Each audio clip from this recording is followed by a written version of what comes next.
Hello everyone, welcome to a special episode of The Deep Dive where we take articles from the newspaper and discuss them in detail. So today's topic which we're going to take up is the India-Qatar relations. So we're going to analyze this topic from the UPSC point of view, but why does this topic become important? Why is India-Qatar relation an important aspect from the examination? So as we all must be knowing, Qatar has been in news. It is organizing the FIFA World Cup, the ongoing World Cup which is going on in FIFA.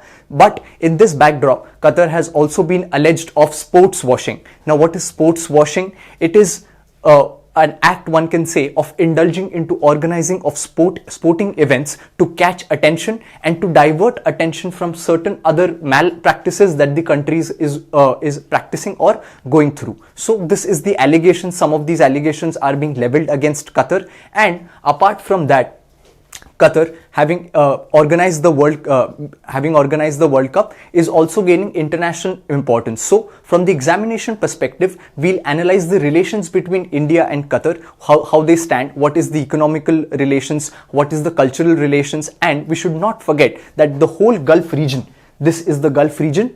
So the whole Gulf region has a lot of Indian diaspora or Indian community people living here and working. So they send a lot of money from these regions, and which are basically foreign exchange. So these are known as remittances. So all of these countries, apart from Qatar, the other Gulf countries also, and especially Qatar as well, there are a lot of Indian diaspora living here, and they contribute significantly in sending remittances or foreign exchange reserves to India, back to India. So that is why these countries and Qatar also becomes important. So from all these point of view, we'll try to understand their relations. So let's understand about the India-Qatar relations. But before we move forward, most of us would be having confusion actually as to where exactly is Qatar. And when we talk about this Gulf region or West Asia, there are so many small countries in this region that we often get confused. So let's first analyze the map, and then once we know what all countries are there, then we'll dive into it. So one can see that this is the Persian Gulf, right?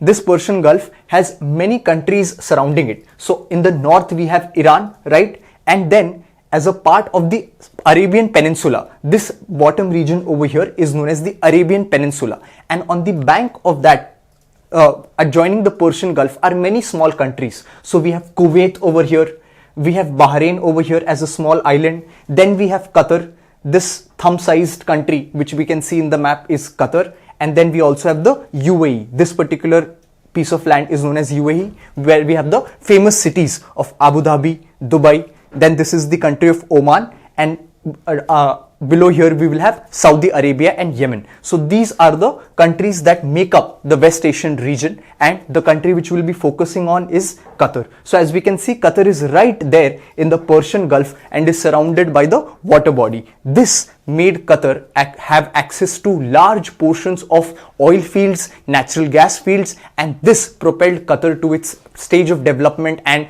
the stature of development that it is on today. So therefore, using these gas fields, Qatar earned massive amounts of money, and this oil fields have actually placed it in the top economies of the world. Apart from these gas fields, the geography or the economy of Qatar does not support much of the activities. So when we talk about the geography of Qatar, it is just in the tropical region. So here's a question for you all. You can comment the answer in the comment box. Does the Tropic of Cancer pass through the country of Qatar? You can comment the answer in the comment box. So this particular geography makes Qatar quite a hot place to live in, and the climate, as we know, is hot and it is filled with desert. So it's a desert oriented region. This is the geography, and now therefore the only development the major reason for development of this country has been the oil and natural gas reserves. So having known this background information, and which is that oil field. So recently we had taken up an article where we discussed that Qatar and China have now signed a deal for exporting natural gas from Qatar to China, and this deal will be for 27 years. So this was a major deal between Qatar and China, and again that will be taking place from its large reserve of natural gas, that is the North Field.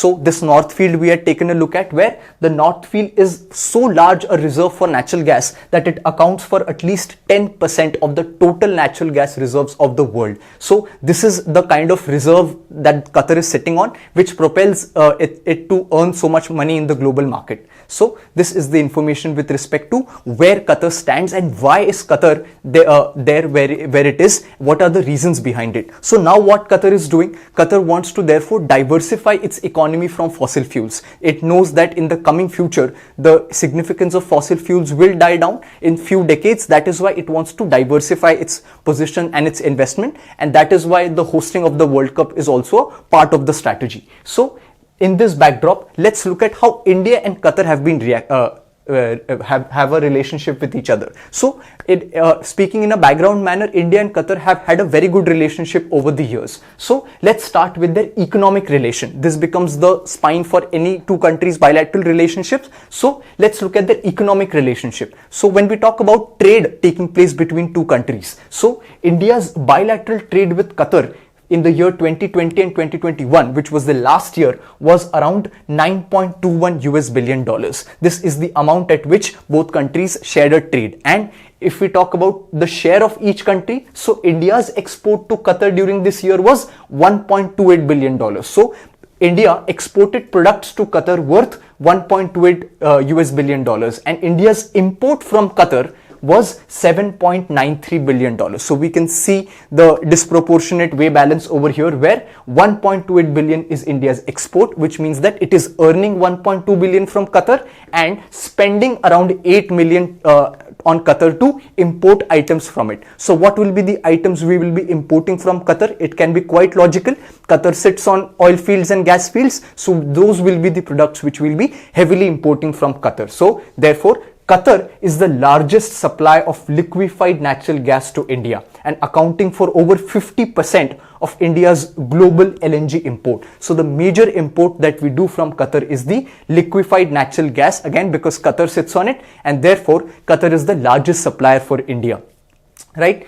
Then India is among the top 3 largest export destinations for Qatar. So this 7.93 billion figure also places India into the top 3 export destination, which means that we feature in Qatar's top 3 destinations, Japan and South Korea being the other 2, and is also among the top 3 sources of Qatar's import. So this is the India is featuring in the top 3 export destination, which means that Qatar exporting things, we come for that 3rd position, and we also come in that top position when it comes to importing things from other countries. So it is in the top 3 sources of Qatar's imports along with China and Japan. So along with China and Japan and India, Qatar imports most of its product from these countries, and both India and Qatar also have a good relation in the banking sector as well. So this is the snapshot of their economic relations. Now let's talk about, if we're talking about exports, and India is exporting 1 billion and Qatar is exporting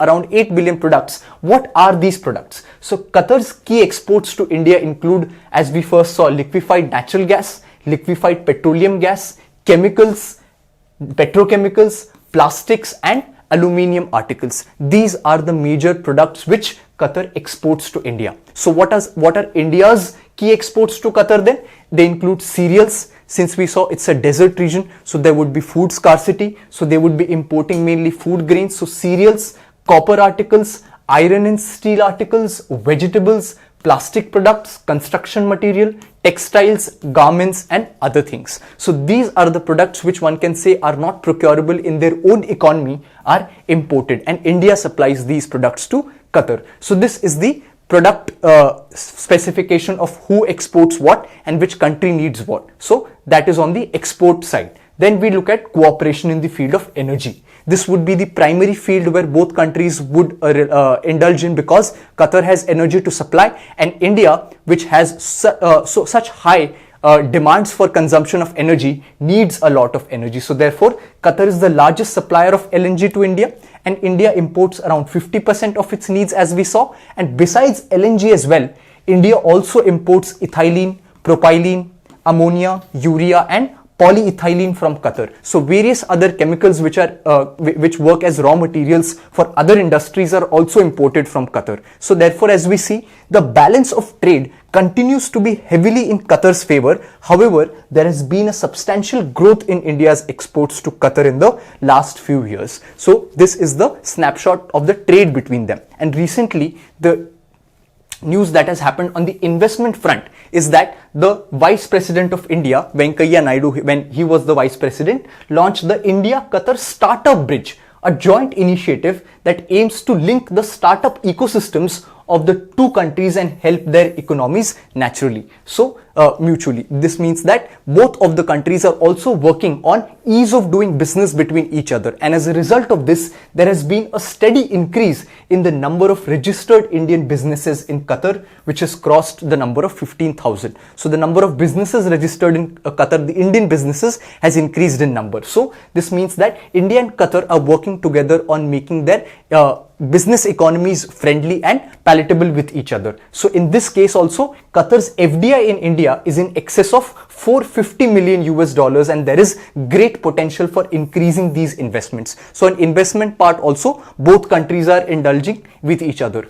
Then we finish the economic relations, and let's come to defense relations. So even on the form of security, India looks towards West Asia and its other countries, and it always cooperates with them in terms of security cooperation. So with Qatar as well, India has some security cooperations, but it is limited to only training, participation in each other's conferences or events, and visits by ships of the Navy and Coast Guard. So it is limited to these kind of exercises right now. Export or import of trade between these two countries is yet to gain significant momentum. And Zair al-Bahr, or the roar of the sea, which means is the naval exercise between Indian and Qatar Navy. So this is the major points with respect to the defense cooperation.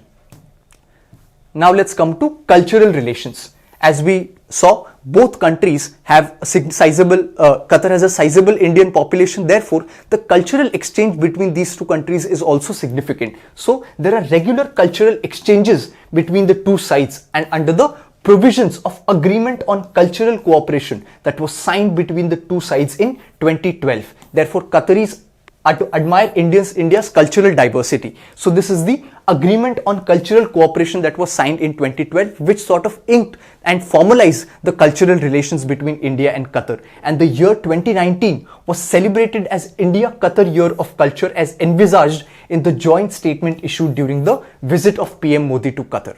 So this is with respect to their cultural relations. And when we talk about education in Qatar, you would be surprised to know that there are 14 Indian schools in Qatar offering CBSE curriculum to over 30,000 students, most of whom who are the children of Indian nationals working in Qatar. So along with Indian nationals, the Indian education system has also traveled to Qatar for them, and 14 Indian CBSE schools are functioning in Qatar. So this is with respect to education. Now let's come to the much talked about point of Indian community or Indian diaspora that resides in Qatar, and what impact does it have on Qatar. So if we talk about how many people are there, the Indian community residing in Qatar is the largest expatriate group in Qatar. So first of all, we should know this, that the population of Qatar has only 15% as its native population, those who belong to Qatar originally.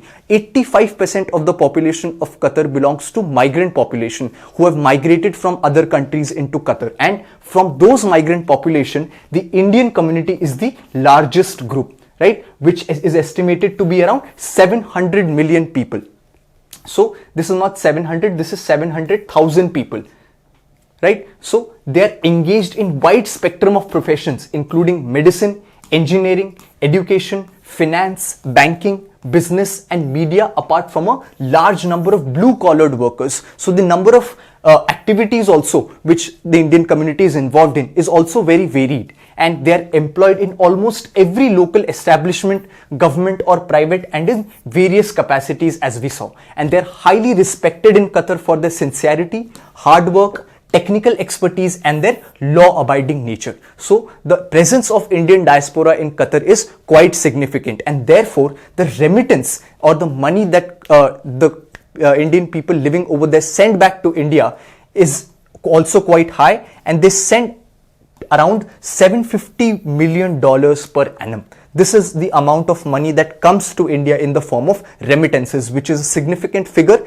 And as it is from the whole Gulf region, India receives a total of $45 billion of remittances, and Qatar forms a good share of it. So this is the stature with respect to their remittance relations. So what can be the way forward now? Now we can see that India and Qatar have been cooperating with each other in terms of traditional sources of energy, but Qatar is also looking to diversify its sources of energy, and India has also been playing a role in terms of diversifying its sources of unconventional energy. So both countries can cooperate on this particular part, where Qatar wants to make investment in India in the domain of infrastructure, which includes roads, highways, economic corridors, airports, ports, tourism and hotels, apart from the projects related to gas and fertilizers. And India is looking forward to the direct investment in the manufacturing and production of the LNG or liquefied natural gas, and in chemical industries, especially the industries of